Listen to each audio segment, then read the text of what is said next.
Welcome to the 5 Books, where each week we talk with a Jewish author about 5 books that are near and dear to them. My name is Tali Rosenblatt-Cohen, and today I'll be talking with Adeena Sussman about her new cookbook, Zariz, full of quick and easy Tel Aviv-inspired recipes. I wrote the book in the wake of October 7th. I didn't want to lose all the sensory pleasures of cooking, but I realized that both my body and brain were exhausted and I needed a simpler sort of language of cooking. So I decided that all the recipes in this book would have 12 or less ingredients. And, think long and hard about is every technique and every ingredient have impact. And if not, it's out of here.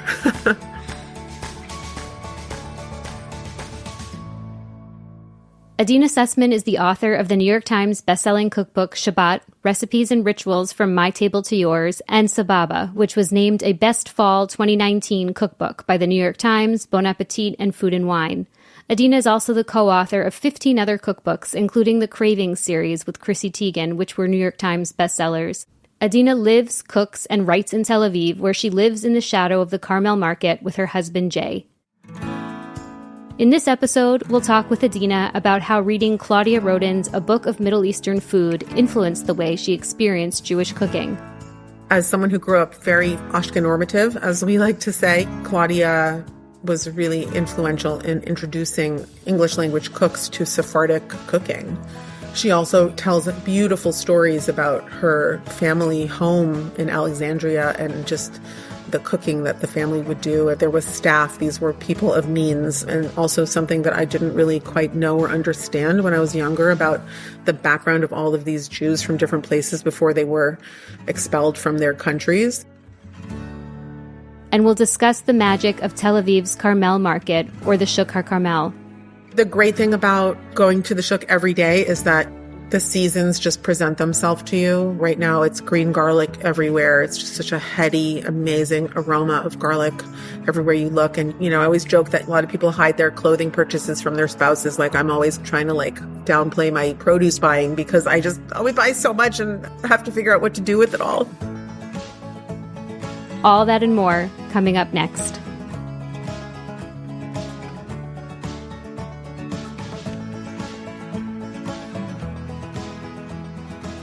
Adeena, welcome to the 5 Books. I'm so delighted to have you here. I'm such a huge fan of your cookbooks and your Instagram. And I just so admire the way you bring people together through your food and through your whole presence. It feels like you make the rest of us just want to pull up a seat at your table. And it seems like you often have people joining you at your table. So thank you for being here today. Yeah. Thank you for having me. It's, first of all, such kind words. Thanks. And it's so nice to talk about something a little bit other than food, because books and reading have, of course, informed my cookbooks and my own writing. And, I always find that the more I'm reading, the better I'm writing, and probably cooking as well. It just gets the creative juices flowing. So it's really nice to be welcomed here. Thanks for having me. Thank you. Your writing about food is so beautiful. You really conjure up so much, not just of the flavorful and the food, but also the people that you're speaking to and the traditions that you're highlighting. So I wonder if you could just tell us a little bit about how you've woven the writing and the food together throughout your career. Sure. I consider cookbooks to be like any good book. It has a narrative arc. It has, a premise and something that you're trying to fulfill.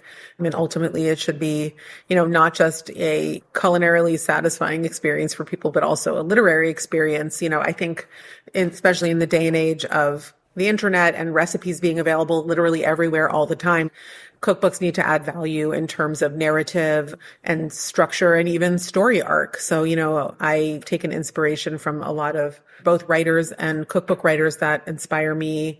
I think that the recipes have so much more depth and meaning and resonance if they have a beautiful story attached, whether it's someone else's story or my story. And how did you get started? I've been reading cookbooks books since I was a kid. We kept Shabbat in my house. A lot of times my whole family would be taking naps and I would just be grabbing things off the shelves, whatever they were, to pass the time. I wasn't a big daytime napper. And some of those were books, the New York Times cookbook by Craig Claiborne or the Chabad Spice and Spirit cookbook. And I would just read them and get very interested and excited. And also it was a window. I feel cookbooks are windows into whole new worlds. As this little kosher kid in the 1970s, I had never heard of an oyster or caviar or truffles and all these things. And the way Craig Claiborne would describe them, and even a recipe in itself is a story, and getting to watch an ingredient get incorporated. There's drama, there's suspense, there's texture, there's color. It's really like bringing this thing alive on the page. And I think I learned a lot in those early days about writing and books from reading cookbooks, and also just reading everything. We weren't allowed to watch a lot of TV, but my mother let us read anything we wanted, even if it was considered age appropriate, as long as we just sat and read quietly. And one of the books that I'm going to discuss is something that I read somewhat inappropriately as a child, and that had a really big impact on me. I think I always, in the back of my mind, knew that cookbooks were important to me, but the thought of making a career of them didn't really sort of take hold until food media became something, and food cooking and writing became something more than working on the line in a restaurant or working at a magazine. Like, I wanted to find a way to work at the intersection of publishing and cooking that was meaningful to me. And I realized at some point that I wanted to be a cookbook writer. I saw this woman's name, Melissa Clark, on all the books that I was reading. And I was like, who is this woman? And why is her name on every chef's cookbook? And then that was when the light bulb went off that cookbook co-authoring was a job. And eventually that was a job that I did for about 10 years. I wrote 15 cookbooks with other people. I was their co-author, both from a culinary perspective. I went to culinary school in addition to having a degree from Boston University and working as a writer. So all the pieces kind of coalesced. And only at age about 40 did I start writing cookbooks. So it's really incredible that it all happened. Yeah. And you wrote Sababa. Shabbat was like an instant New York Times bestseller. Now you have your third cookbook, Zariz. What brought you to Zariz? How do you think about which topic or theme you're going to highlight next? After co-authoring other people's books, Sababa, which came out 6.5 years ago, was really stepping out of the shadows and owning my own voice, and also my own culinary voice and literary voice. And the day before the book came out was really terrifying, because I was used to helping someone else bring their vision to the fore and then send it off into the world with them, like sending your kid off to college. Okay, it's up to you now. Bye-bye. And, once I realized that people were interested in what I had to say, I realized that each of my books is a real window into where I am in my life at that point. Like, Sababa was very much the story of my integration into Israeli culture through the lens of food as a new immigrant. I moved here about 10 years ago when I met my husband, Jay, who's American but has been living in Israel for decades. And I thought I knew a lot about this food. I had been writing about Israeli food and wine for a long time for magazines and had done a lot of visiting to Israel. But once I moved here and started living in the Carmel Market, the place came alive, and I realized I had an opportunity to tell the stories of the vendors and this 100-year-old market. So that was Sababa. And then Shabbat was the natural next progression. It was a way to further explore that Venn diagram of my Jewish identity, my Israeli identity, and my cooking identity through this ritual that 80% of Israel who are Jewish celebrate on a weekly basis. In Israel, it's like a holiday, a national holiday that's celebrated on a weekly basis, essentially. And I realized that so many of the essential dishes in the Jewish canon come from Sabbath cooking. And I also became a meditation on my own upbringing and my own Shabbat table, and, how I learned not only about cooking, but about hosting and entertaining and bringing deeper meaning to the table through spending quality time with people. So that was Shabbat. And then Zariz is I like to say it's simple cooking for complicated times. I wrote the book in the wake of October 7th. I was on book tour for Shabbat when the October 7th attack happened, and I came back to Israel really bereft. And thankfully I had a contract for my next book, and I knew I needed to keep cooking, and I didn't want to lose all the sensory pleasures of cooking and all of the sounds and the smells and the motions that I find so comforting and unifying for me. And the ability to cook and feed other people is a huge part of my personality. But I realized that both my body and brain were exhausted, and I needed a simpler sort of language of cooking. So I created a new lexicon, and I decided that all the recipes in this book would have 12 or less ingredients and would fit on one page, and would be very thoughtful about the number of pots and pans used, sort of like the Coco Chanel adage of fashion, but applied to cooking, like, get dressed and then take off 2 accessories. So sort of the same idea, like make the recipe and then really go through it and think long and hard about, is every technique and every ingredient have impact. And if not, like, it's out of here. If you're someone who's drawn to thoughtful conversations about politics, culture, leadership, and Jewish identity, there's a podcast I think you'll really appreciate. It's called Identity Crisis from the Shalom Hartman Institute. Each week, host Yehuda Kurtzer brings a rare combination of moral rigor and genuine curiosity to the biggest questions facing Jewish life. Yehuda has also been a guest on the 5 Books, where we talked about his unusual upbringing as the child of a diplomat and about falling in love with 2nd century Rabbinic Judaism and early Christianity. Yehuda sits down with a wide range of guests on his show, people like Harvard University President Alan Garber, author Sarah Hurwitz, and writer Franklin Foer, to talk through the big questions around Jewish life and identity today. What makes Identity Crisis stand out is that it doesn't rush to easy answers. Instead, it creates space for disagreement and nuance to talk about the most pressing issues of this Jewish moment, like leadership in polarized times, Israel and the Jewish people, free speech, or what responsibility looks like when values collide. If you're looking for a podcast creating better conversations about the essential issues facing Jewish life, I'd really recommend checking out Identity Crisis with Yehuda Kurtzer, wherever you get your podcasts.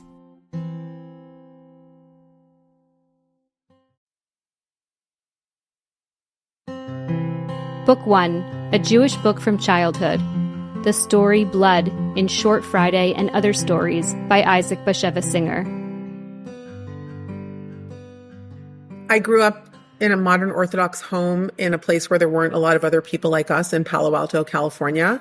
My parents moved there in the 1960s. My parents met on a blind date. My mother was not Orthodox at all, and she ordered fried clams on their first date with my dad at Howard Johnson's, where he ordered cold ice cream because that was what the kosher boys could eat. Just to give you a sense of the chasm between them and their Jewish knowledge. But they fell in love and built a beautiful home together for myself and my sister, and built a lot of the Jewish institutions in our area. So we had a very Jewishly rich home focused around Shabbat and entertaining, and a very open home because there weren't a lot of other homes and kosher homes and places that people could come if they were either on sabbatical at Stanford and there for a weekend, or their child was getting treatment at the hospital, or they were just coming through. And so the value and the ethos of hospitality, and my mother always said that hospitality was like the secret ingredient to Shabbat cooking. And also that when anyone would offer to bring something to the house for a Shabbat, she would just say, don't bring anything, just bring good conversation.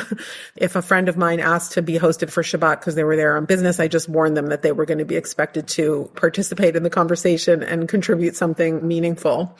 My mother, in her earlier career, was a teacher of English as a second language, and we often had her students over for barbecues, new immigrants, refugees from Vietnam, people from all over the world, and of course, Jews of all streams and denominations. And so that was the Judaism that I was raised with. And there was a lot of delicious food, for sure. Your mom looms so large in all of your cookbooks, and you talk a lot about her Shabbat. Yeah. I wonder if there's like a particular dish or food that conjures up her cooking and Shabbat. She was very much a no-fuss cook, so she made an overnight chicken soup where she would set the whole thing up and let it simmer on a tiny flame overnight, and then would wake up and it would be ready in the morning, and it's the most delicious soup. And anyone who makes it once, like, that's how they make their soup from there on in. And also she made a beautiful vegetable kugel that was kind of like a lighter California take on a potato kugel. It had shredded zucchini and carrots and onions, and it was light and sweetish and flavorful, sweetish, like a little sweet, and much and less heavy than potato kugel. Very delicious. And I was able to put both of those recipes in my Shabbat cookbook. And she also made a really mean tuna casserole using kosher cream of mushroom soup, which I loved and still love to this day.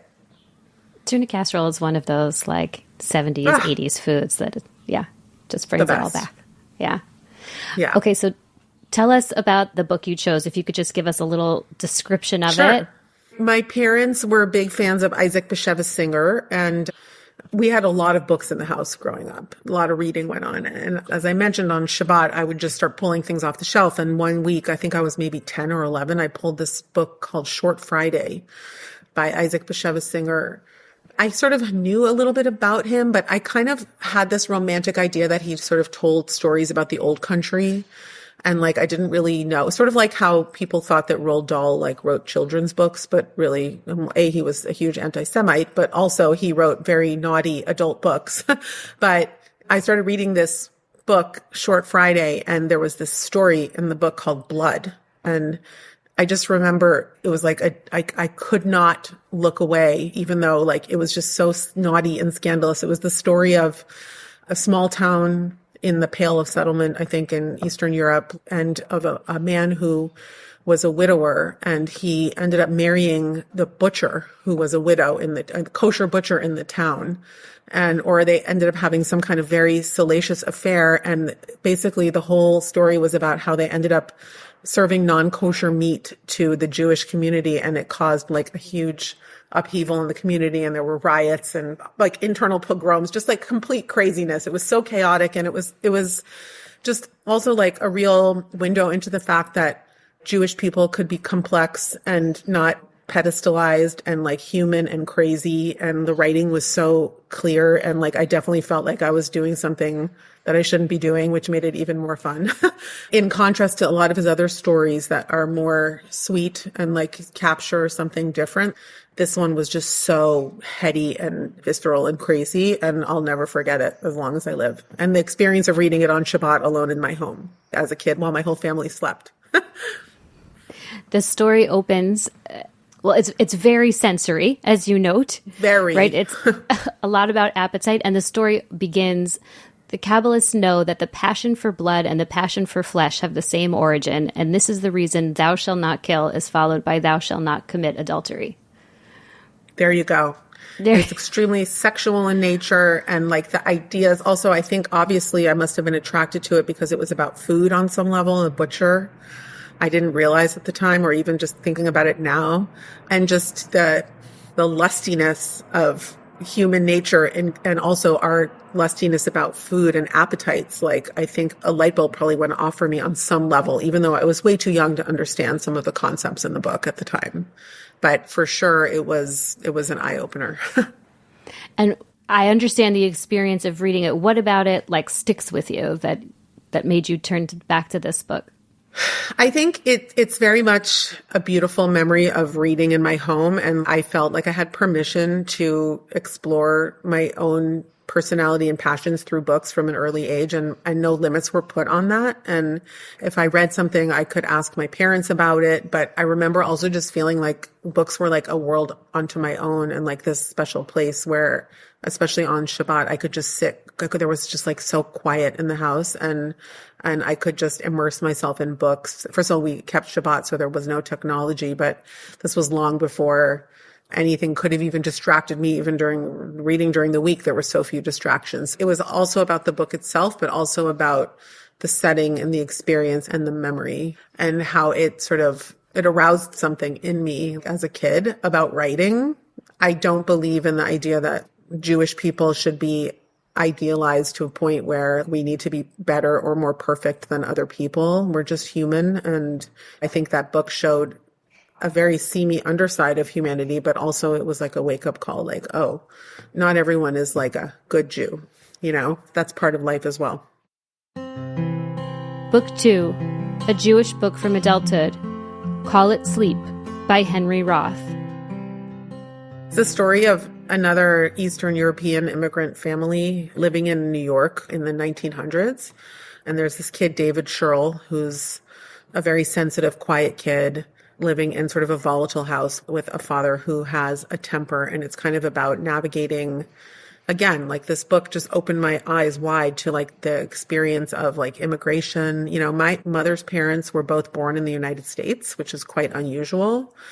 And although my father's parents were born in Poland, they had a little bit of a different type of experience, but it also opened me up to sort of what they had gone through when they came over to the United States. But he has a very volatile and angry father. And I read this book in college, in a college literature class. And like, I just loved the writing. It was very spare, but very emotionally resonant. Like he was just really searching and kind of alone. as I got older, like I thought a lot about what it must have been like for all these people when they came to the United States and how hard it must have been for them. So, and also just the setting in New York, a place that had always been romanticized for me.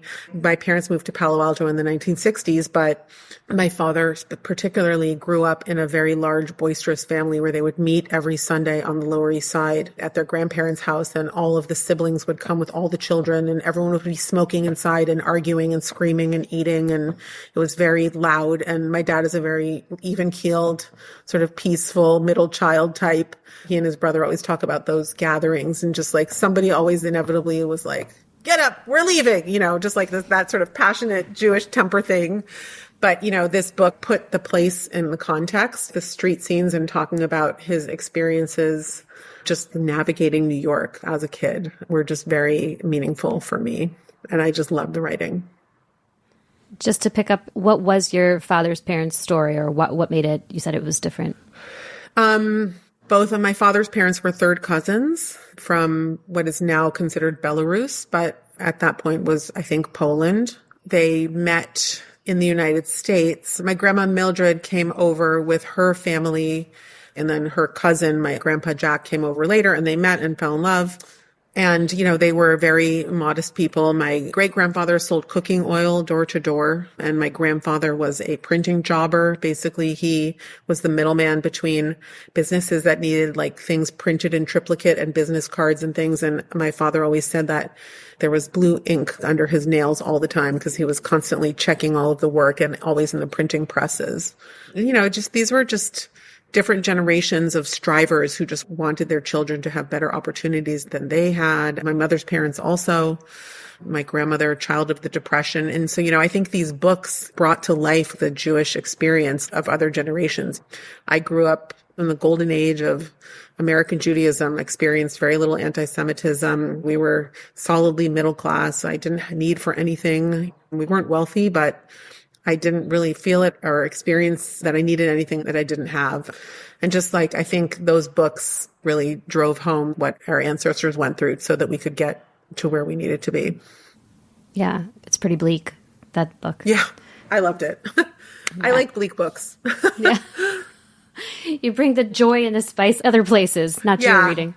When I was younger, I read more sad and serious books. And as I've gotten older, my reading habits have changed a little bit. But those were definitely books that had a huge impact on me. Book 3, A Book That Changed Your Worldview. A Book of Middle Eastern Food by Claudia Roden. She's an Egyptian Jew, a Syrian Egyptian extraction Jewish. There was a lot of crossover of those two communities. And, again, as someone who grew up very Ashkenormative, as we like to say, Claudia, who I've had the honor of interviewing, was really influential in introducing English language cooks to Sephardic cooking.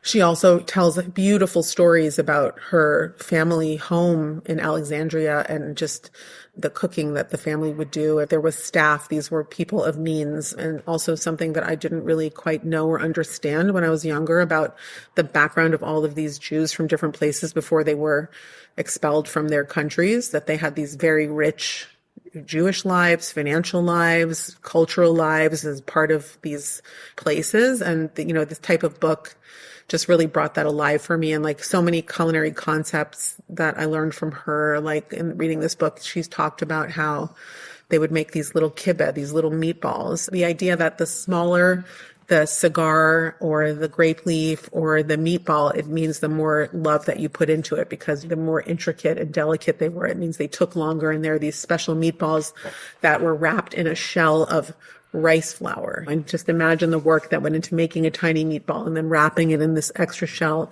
and then simmering in beautiful sauce. And talking about those kind of stories like opened my eyes to the lives of Jews in all these countries. And in the Shabbat cookbook, I made some beautiful meatballs with a friend's mom who was an Algerian Jew whose parents were basically, they were told that they needed to leave or they were in physical danger. Learning the stories of her parents and what they did. They worked in textiles. They lived near the sea and they grew up with beautiful robes and sheets and beautiful things in the home and beautiful food that they cooked and just rich lives. And in a way, a lot richer than the lives of my Ashkenazi ancestors who came from poverty and came to the United States to find a better life.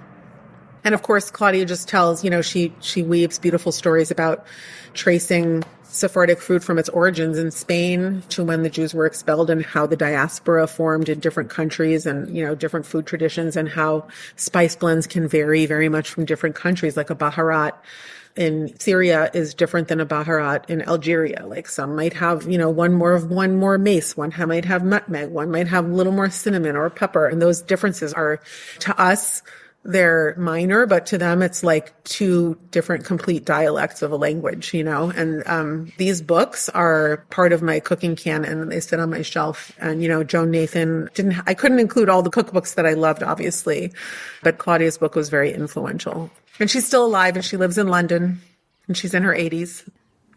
And where were you in your cooking trajectory when you encountered her book? I think when I realized that I wanted to work in cookbooks, I just voraciously began acquiring and reading even more cookbooks. I was working at Gourmet Magazine in my early 30s, and I was just reading. They had amazing library. So I would just take out books and just read them. And I believe I took that book out at that time.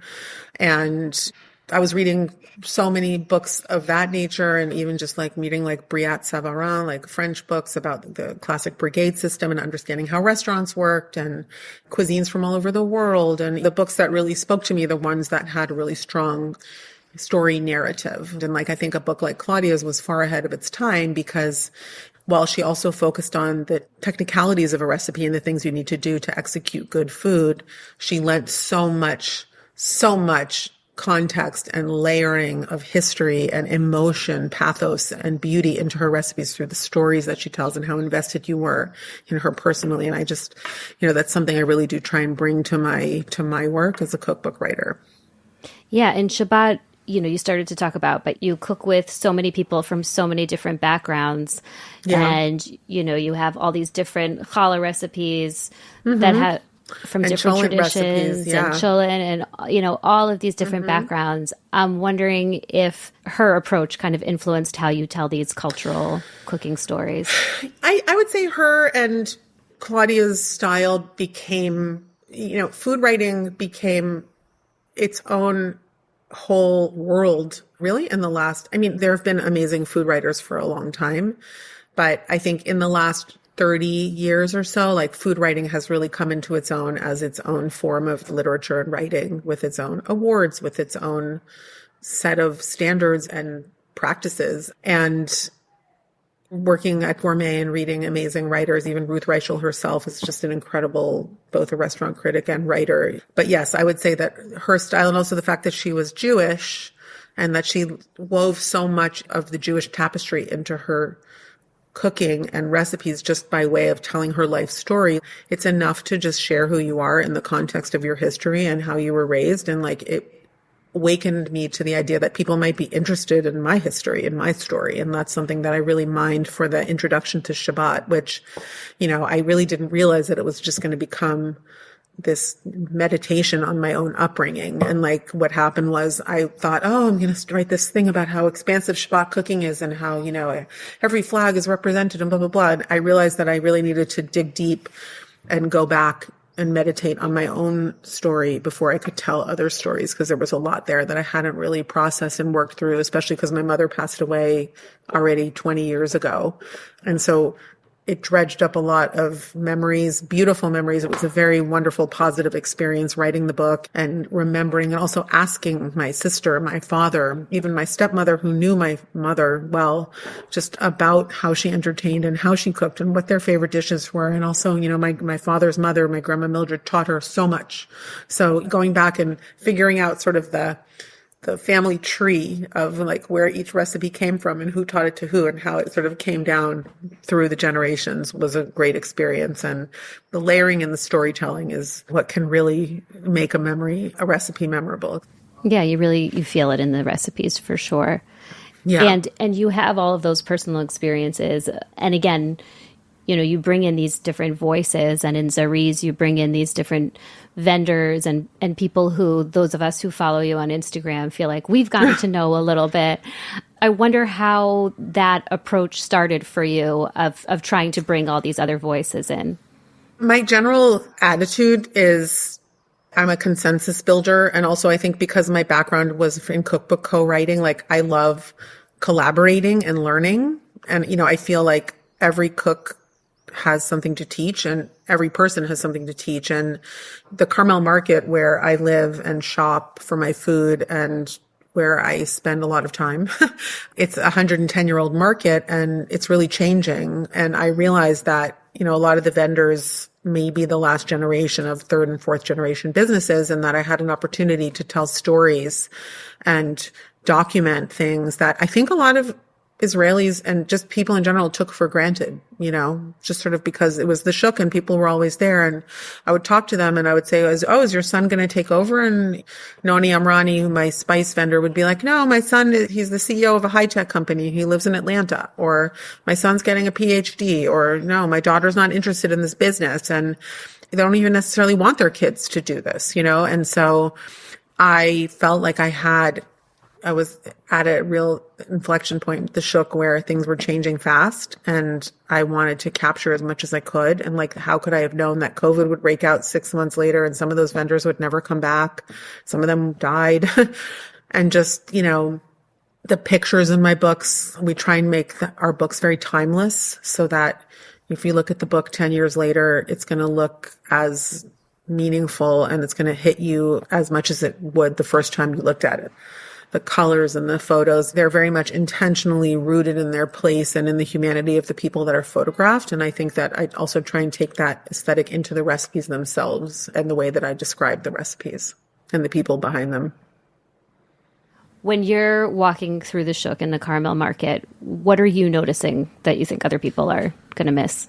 The great thing about going to the shuk every day is that the seasons just present themselves to you. Like, right now it's green garlic everywhere. It's just such a heady, amazing aroma of garlic everywhere you look. And you just can't stop buying this amazing purple bulbed garlic with these green stalks. And I always joke that a lot of people hide their clothing purchases from their spouses. And I'm always trying to downplay my produce buying because I just always buy so much and have to figure out what to do with it all. I think the shuk is also, it's a place, it's quite multicultural. And so when it's Ramadan or Iftar or Muslim holidays, a lot of the stalls are empty because a lot of the people who work in the shuk or rent stalls in the shuk are Muslim or who deliver the food to the shuk. And there are also Coptic Christians in the shuk from Eritrea and Sudan, mostly Eritrea, and they have black charcoal crosses on their foreheads when it's Coptic Easter. And so, you get this window into different religious calendars and different rhythms of life in Israel. That's something I did not expect. And it's not always easy to have friendships and relationships with Palestinians and Arabs as a Jewish person in Israel. And the shuk really affords the opportunity to talk to people outside of your sphere on a daily basis. It's something that I really value and cherish. And also, as a Jewish person, the connection between the produce calendar and the Jewish calendar is very resonant. In the United States, if you ask somebody when pomegranates are at their peak ripeness, they'll say October. And here they'll say Rosh Hashanah. And every holiday has its fruits and vegetables and traditions. And I absolutely love that I've been able to build this Jewish calendar around, in my mind, this mental calendar around what fruits and vegetables correspond with which holidays and which occasions. And even just the way people cook, Passover just ended and Mimuna celebrations where everyone makes mufleta, which are these amazing Moroccan sort of crepes. And, Yom HaAtzmaut, Independence Day, everybody is grilling. It's like a national grilling holiday. So, there are both foods and also cooking types that are connected with, Shabbat is associated with long cooked things that cook on low temperature on hot plates and stoves and on burners, and grilling for Yom HaAtzmaut and all kinds of things like that really come out when you live the life and live here every day. Book 4, the book you're reading now, Long Island Compromise by Taffy Brodesser-Akner. I'm reading Long Island Compromise by Taffy Akner. I know Taffy. She came to Israel about 8-9 years ago to write a profile of Erez Komarovsky, who's a very well-known Jewish chef who lives in the Upper Galilee. And I helped her a bit, connecting her with people, and got to know her a little bit. So I followed her career and, of course, celebrated her success and read Fleischman is in Trouble. And I recently started reading Uncompromised. It's just like I can relate to so many of her cultural talismans that she touches on are so accurate, like all the people, the personalities, the brands, the types, the archetypes, and the plot itself, of course, is also very arresting. So that's what I'm reading right now.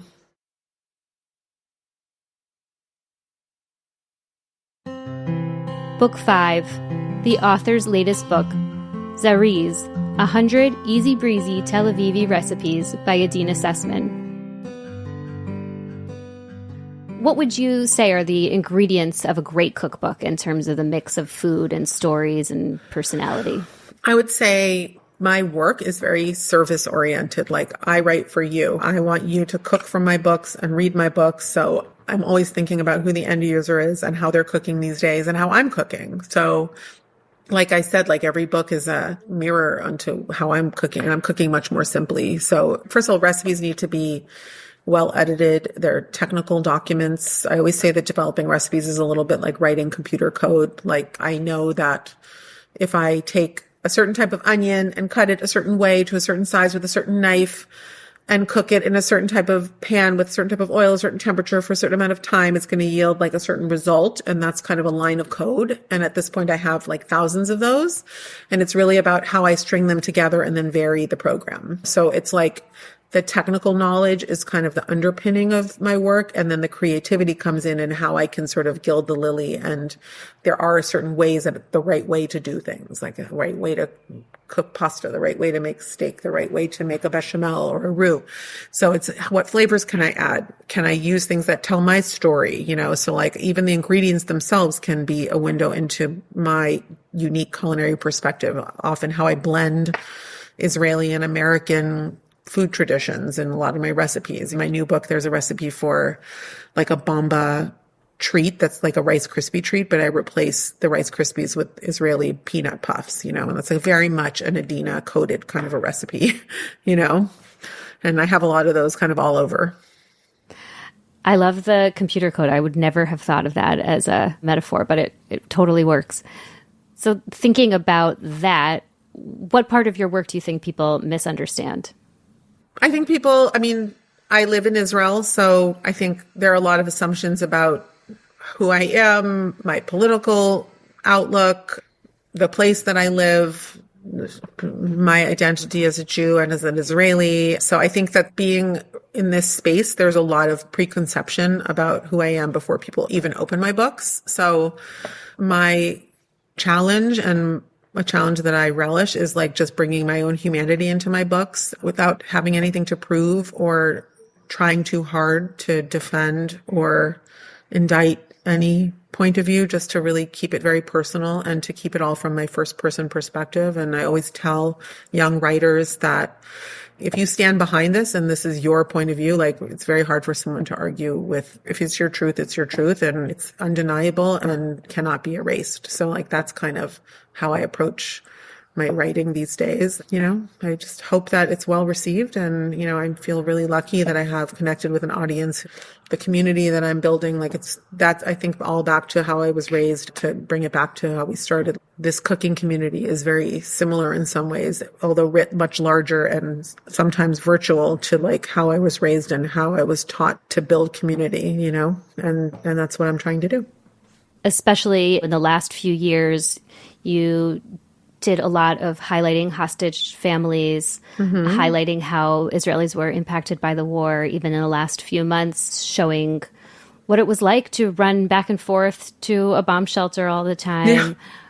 Mm-hmm. How do you approach that feeling of like feeling responsible to depict what Israeli life is like?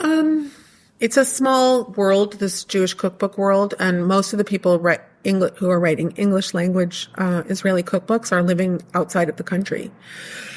And so I do feel a little bit deputized to kind of like take advantage of where I am and who I am, to just show what's happening in my life, and where my stepchildren live on the Lebanese border, and show, my cute grandchildren that are just amazing. And, they don't have any agency in the war. They had nothing to do with it.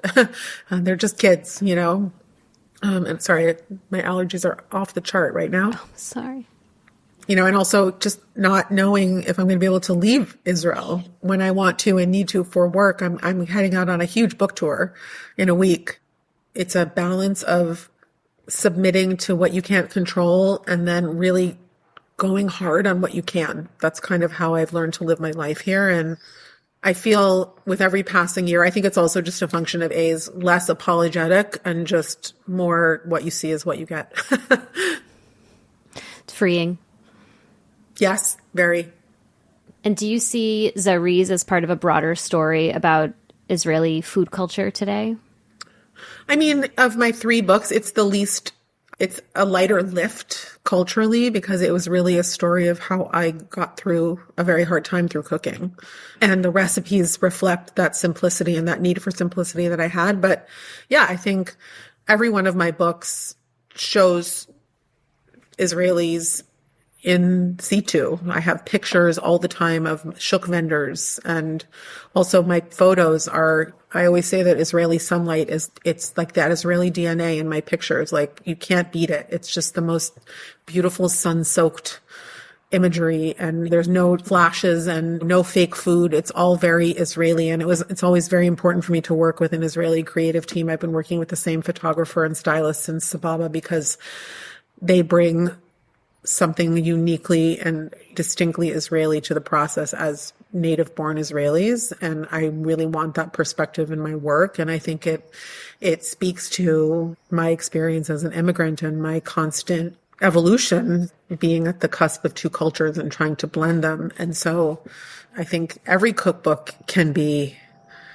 a window into something. It's a snapshot of a time. And so I do try and zoom out. And, my future projects, I'm planning on zooming out even more and having more photography all over the country and getting out and showing the land and agriculture and oceans and people all over and the food that they cook. That's what I really love to do. I'm really looking forward to getting back to it. I look forward to it. I think that's something that you do so beautifully, is bringing these other voices in, highlighting other people. It's really a special part of your work. I'm wondering, we talk so much about Israel, how you think of yourself and your own identity, American, Israeli. How does that feel to you? How is it sitting these days? I think of myself as a Skippy peanut butter stuffed pita bread. I'm just the 2 things mixed together, happily, proudly, very comfortable in that identity. I love Israelis. I love Americans. I'm not trying to leave one culture behind. I'm not trying to completely become something I'm not. I always try and tell younger people who are trying to sort of adjust to life here that bring yourself to the Israeli table, no pun intended. Like, don't try and blend in and just be Israeli. Like, bring your immigrant culture with you and lend value by sharing who you are, where you come from, and what's unique about that. And what feels most meaningful to you about your Jewish identity these days? Showing Jewish life, showing Jewish people in their full range of humanity, wherever we are, what we're doing. It feels like it can be an act of defiance these days, just in itself.